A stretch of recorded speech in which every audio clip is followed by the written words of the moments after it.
पिछला खंड में रौरा ताई के मदद से पासवर्ड लेके सुनले बानी। काला चक्र के शक्ति के राज जाने खातिर सुबोध आ साकेत साड़ी ब्लाउज पहन के ऊपर जाला। ऊपर ओह लोग के एगो छोट दरवाजा मिलेला जवन एगो छोट रहे बाकिर दीवान साहेब के अनोखा वास्तुकला के नमूना रहे। ओ द्वार से साफ नियर लहरात आखिर में दोनों जाना तंत्र घंट नाम के जगह पर पहुंच जाले। वहाँ ओ लोग के तंत्र के घंटी मिलेला तबे एगो तीव्र हल्का विस्फोट होला जवन घंटी के साथे साकेत आ सुबोध के एगो सुनसान शवदाह गृह में ले जाला।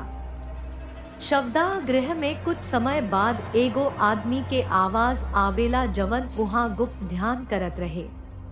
बहुत देर तक पूजा कैला के बाद उ ध्यान में लीन हो जाला। एही से ओहिजा लुकायल साकेत के कहीं नानी के दिल में कहीं याद आवेला। सुबोध के कुछ बड़का अमरूद दे के कुछ ब्रा में डाल के यक्षिणी के रूप में और ध्यानी आदमी के लगे पहुंच जाला। दो गो यक्षिणी के एक संगे मिलला के बाद उ आदमी कुछ सोच में आ जाला। बाकिर ओकरा उ यक्षिणी ना मिले जवन उ चाहत रहले। तबो उ अपना दिमाग के पीट के सेक्स खाती तैयार हो जाला। लेकिन तब साकेत ओ आदमी के पहचान लेला। अब आगे बढ़ल जाव हाँ यार लग भी कहा लाके पटकी। सुबोध मंद आवाज में कहलस। तब तक लैंगार्डन साकेत के अमरूद के औरी जोर से दबावे लगले। जवना के वजह से वो भीतर नशा में धुत हो गईले। लागता कि उनकर ससुर कम घुमावदार बाड़े। लंगड़ा मन में कहलस।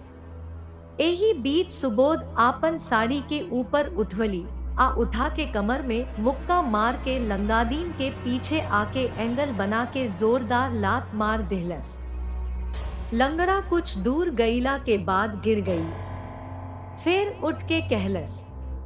जे गान कैसे ठुकरा देहल गईल पिछवाड़ा के दुलार करत अब की जब नजदीक आवत रहले त तुरंत चलल बंद कर देले। वो लगातार सुबोध के ओर देखत रहले। सुबोध साड़ी के ठीक कैल भुला गईल रहले। साकेत के नजर उनका गोड़ पर चल गईल जहां लंगद्दीन के बराबर देखल जात रहे। भाई तोहार साड़ी, साकेत मध्यम आवाज में सुबोध के आंख देखावत कहलस। उफ। सुबोध हंसी छोड़ के आपन साड़ी नीचे कर दिली। इतना बड़का बाल, ई सब यक्षिणी जी का बा। मोम करावे के भूल गईल बानी, तेरी जोरू के नईखे है का? सुबोध कहले। लेकिन का तू मर्दाना बाड़ू? लैंगर्डन कहले। का कर रहल बाड़ू ई मर्दाना आदमी, सेक्सी आदमी? पहले हाशमी अस्पताल में काम करत रहली। सुबोध जोर से आवाज में कहलस। बाकिर लंगद्दीन खिसिया गईल की सुबोध के जान पर भी बाल बाकी ना एकर जांच करे के पड़ी। बेटी चोत को शक हो है भाई। साकेत कहलस। हाँ मन्ने भी लग रिया सी, खुद की करा? सुबोध मंद आवाज में बुदबुदात साकेत से कहलस। यक्षिणी जी हमरा के आपन जाम काहे नईखी देखावत? लैंगदीन कहले।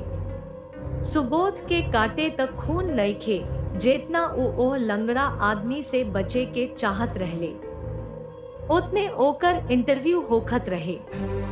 सुबोध आपन मिजाज बदलत फेरू कहली। जब हम तोहरा के भींजल होन देखावत बानी त तोहरा जाम काहे चाही?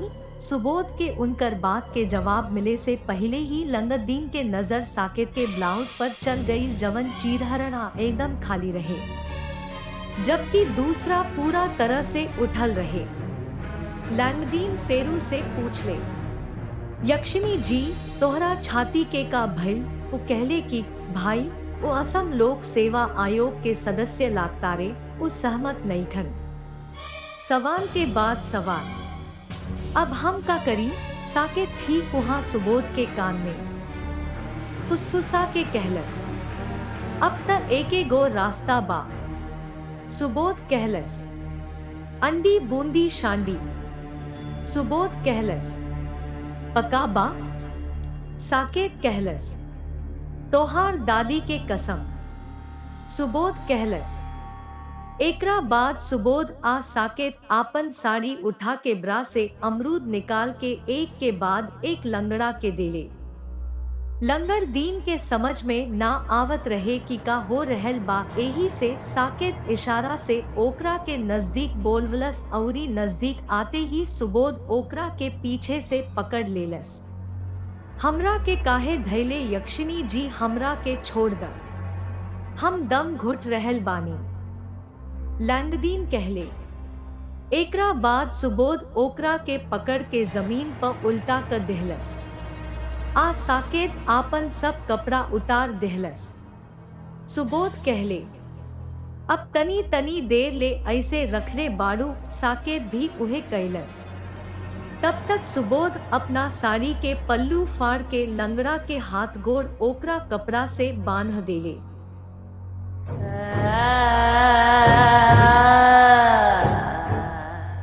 अब लंगड़ा बांधा के जमीन पर मरोड़त रहे। तब तक सुबोध एगो लम्हर मोट बांस लेके अइले जवन पास में राखल घड़ा के साथे रखल रहे। साकेत जब लंगादीन के कपड़ा खोजलस त ओकरा देहाती क्वार्टर के बोतल मिलल। भाई का कहे हो सकेला लेकिन ब्रांडेड ना होखे। साकेत सुबोध के बोतल देखावत कहलस, हाँ दोस्त, कम से कम एक दो गो कुल्ला कर सकीले। ओकरा बाद आज मन भर पी ले। वो अपना लोग के आखिरी बेर बहुत संतोष से ले रहले। लेकिन रुक, बेज रंग के बाडौन टी नो द ड्रिंक, हम ओकरा में कुछ मिला देले बानी। पहले चली एक चुस्की लेत बानी। सब ठीक बात, खाली हमनी के पीप जा। सुबोध कहले, अद्भुत यार, काहे ना मन में पार हो गई। भाई तू जीनियस हवो। साकेत चहकत कहलस। एकरा बाद दोनों लोग जमीन पर पड़ल लंगड़ा दीन के लगे पहुंच गईले। साकेत जब ढक्कन खोलस तब बहुत अजीब गंध आ गई। दोनों जाना बैठ के लंगड़ दीन के मुंह के लगे बोतल ले आके बोलल, जिंदगी के दू बूंद ले, लेकिन उ मुंह घुमावे लगले। वो कई बेर कोशिश कैले कि मुंह ना खोले। भाई जे लजाइल बाड़े जैसे हम हनीमून से पहले दूध खियावत होखी। मेंटल कहलस, हा पतो, तू ऐसन ना मानब, रुक जा, अभी आइल बानी। सुबोध कहले। एकरा बाद सुबोध एगो बड़का लाठी लेके अइले आ लंगड़ा के दू गो लाठी जमीन पर कस के चिपका दिले। जैसे ही वो कराहे वाला रहले कि साकेत उनका खुलल मुंह में दू गो घूंट डाल दिहल से। दू गो घूंट भीतर घुसते वो बोले लगले, का कले बाड़ू? काहे? अभी कुछ देर पहले तू पूजा के समय टोडी थप्पड़त रहलू, अब तू ऐसन सज्जन हो रहल बाड़ू जैसे गांधी जी के माई के तीनों वादा भी ले होखब। सुबोध कहलस, ना, बात इहे नइखे, लेकिन ई टॉडी ना रहे त पेट्रोल झोपड़ी के रहे। सुबोध खिसिया के कहले। लंगदीन कहले, ए भूरा कुतिया के उबले जजीरा मिक्स पेशाब मंत्र के साथे रहे। लंगड़ दिन कहले, जलजीरा मिक्स पेशाब। दोनों जाना एक संगे चौंक के कहलस, हाँ अब हमरा का होई। लंगड़ा आदमी जोर से रोवे लागल। कुटी में तोहार बेटी के विदाई हो रहल बाका, इतना काहे रोवत बाड़ू? सुबोध कहले, हम कुछ ही समय में भेड़ हो जाई। वो जादू के चाल पेशाब रहे। लंगड़ दिन कहले, ओई राम, का हो गई? फिर ओकर सेवा कैसे करब? सुबोध कहले, हाँ भाई, आज ले जाए के बा, अब एकरा के मत पी, आ खेल हो जाए। मेंटल कहले। सुबोध लाठी उठा के लंगड़ दिन से की पूछ ले। वो कहले कि ए जलजीरा मिक्स के असर देखावे में कितना समय लागेला, वो मेनू नहीं बनाना। लंगड़ दीन लजा के कहलस ठीक बा, मत बताई। सुबोध कहलन के बाद सुबोध एक के बाद एक 20 से 25 को लाठी लंगद्दीन के चिपका देहले। आ लाठी साकेत के दे के कहले अब ले जाए के बारी बा, मारल जा रहल बा। तब सुबोध साकेत से लाठी ले लेहले ताकि दूसरा राउंड में औरी लाठी दरार हो सके। लेकिन जैसे ही वो लाठी पकड़ ले, आवाज आई आ बंद ट्री खंड। सामने से भेड़ में बदल गई के आंख के दोनों जाना देख के स्तब्ध हो गईले।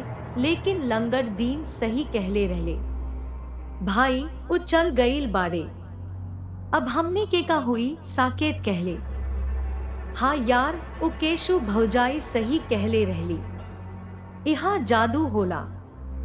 बाकिर एकरा के एह चाल से टकरा गई। लेकिन चिंता मत कर, सुबोध कहले हाँ भाई, हमने के बदला भी पूरा हो गईल रहे। एकरा चलते मूलधन के भुगतान हो गईल, अहुरी उब्यास से पहले देवे लायक ना रहे। साकेत कहले एकरा बाद लंगड़ा भेड़ कुछ देर ले ओहिजा भटकल आ फेर दौड़त दौड़त पास के खेत में चल गईल आ कहीं भटक गए। सुबोध सावधानी से साकेत से शीशी लेके ढक्कन बंद करके ब्रा में रख ले। भाई यहाँ भी फेंक द, काहे रखले बाड़ू। साकेत कहले ना, ई तब बहुत काम के बाद बा, चली रखल जा, जरूरत पड़ला पर एकर अंडा आ गठरी के जादू के इस्तेमाल करब जा। सुबोध कहलस। कुछ समय बाद वो लोग वापस घंटी मशीन के ओर हाथ बढ़वले। सुबोध ओकरा डिजाइन के बहुत ध्यान से देखत रहले आ फिर ओकरा के छू लेले। घंटा के फीस तय कर, एगो आवाज आई। लेकिन अब की बेर सुबोध फेरू से ओकरा के छू लेले। तब आवाज आई, घंटा के फीस चुनी। क सूक्ष्म घंटा, ख सकल घंटा, ग घंट घंटा, घ महाघंट। दोनों समझ ना पवले। बहुत दिन से सोचत रहनी, दिमाग के रेक करत रहनी, लेकिन एक ना चुनत रहनी। दी आवरली फी ठीक ना भइल रहे। भाई काई मशीन असम पीसीएस के लोग बनवले रहे, यहाँ पीसीएस प्री लेवे लगली।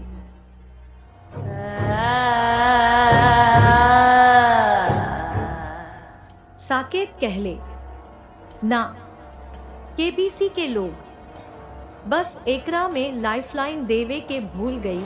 सुबोध कहले।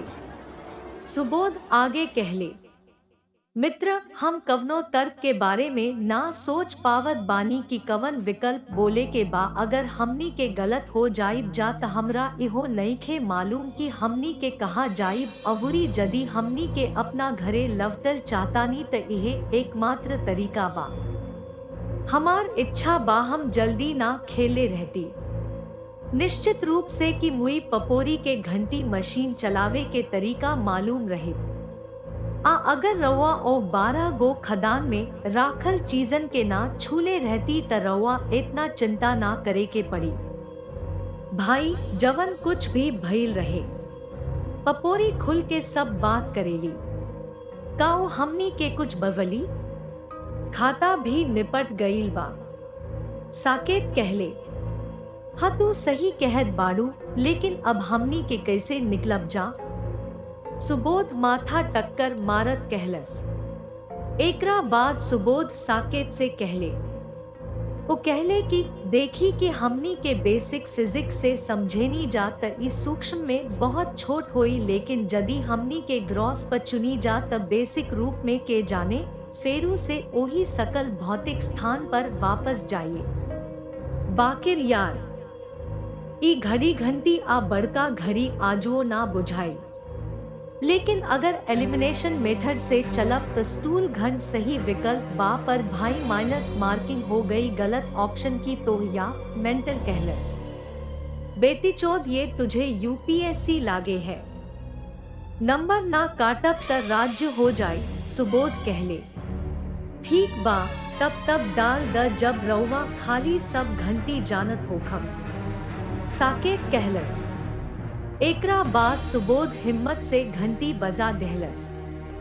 2 बेर छूवलस, पिछला बेर का तरह अब की बेर भी आवाज भइल आ सुबोध साकेत के दादा के नाम लेके दी सकल घंटा के चयन भइल। एकरा बाद एगो तेज रोशनी के फटकार भइल, जवना से उ लोग वापस ओ कोठरी में शिफ्ट हो गई जहां उ लोग शुरू में रहले। पीछे हाथ बढ़ला पर उ राहत के सांस लेले। भाई, अगला बेर यूपीएससी भा पीएससी जरूर दे। साकेत उल्लास से सुबोध से कहलस, अरे हम धमाका लेके आई। सुबोध गर्व से कहलस। एकरा बाद सुबोध मन में कहलस कि उ कहले की भाग्य रहे जवन हमरा पर चोट पहुंचल, ना तो दोनों लोग के आजू लगुन लिखे के फैसला भइल। आ भाई, जल्दी से ताई के कमरा में पहुंच के आपन कपड़ा पहन ली। अभी साड़ी हमरा बर्दाश्त नइखे होत, मेंटल कहले। उ जाए वाला रहले की आवाज आई, कृपया घंटा के फीस जमा करी, अईसन ना कईला पर भारी जुर्माना लागी। अभी यहाँ बा। दोनों जाना अचरज से एक दूसरा के देखत कहलस, मित्र, ई घंटी बहुत चिपचिपा चीज ह, दीवान साहब जिंदा रहित त आज हमरा हाथ में मर गई रहे। कसम से अब फीस काहे दे, सुबोध खिसिया के कहले। इनकी दियो मयो की जाए, अनजान आवाज कहलस। एकरा बाद एक बेर फेरू आवाज आई, अदा आपादा मौजूद रहेस। अदा पड़ा, जग क्या बाला है भाई। साकेत आपन बात खत्म ना कर पवलस। तब सामने के हवा में बहुत लम्हर आ बहुत बौना परछाई बने लागल। शुल्क वसूली शुरू हो गई। एगो अनजान आवाज बाजल। दोनों जाना के वहां से जाए से पहले भी हवा में बनत परछाई पूरा हो गई।